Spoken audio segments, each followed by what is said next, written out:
Welcome to our channel. Today we how to authorize PayPal for US e-commerce checkout, full guide step by step clearly.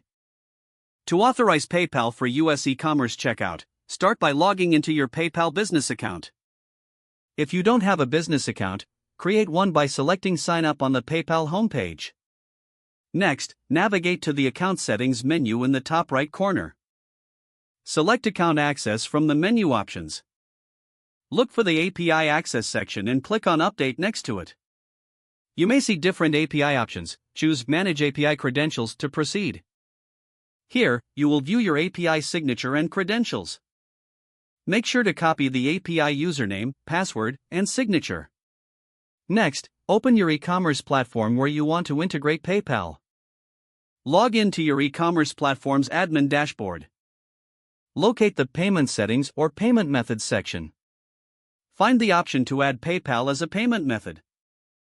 Input the API credentials you copied from your PayPal account.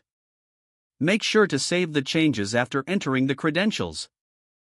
Testing the integration is crucial before going live. Look for a sandbox or test mode option in your e-commerce platform. Create a test transaction to ensure that everything is working correctly.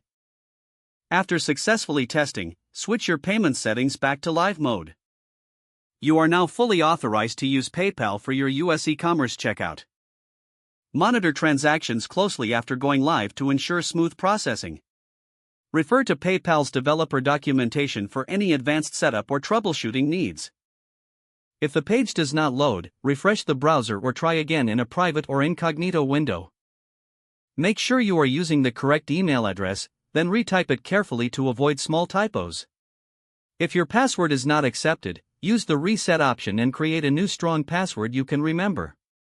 Check your spam folder for verification or security emails, then complete any requested confirmation steps.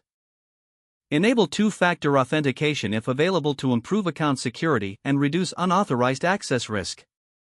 After signing in, review your profile details so your contact information and settings are accurate and current.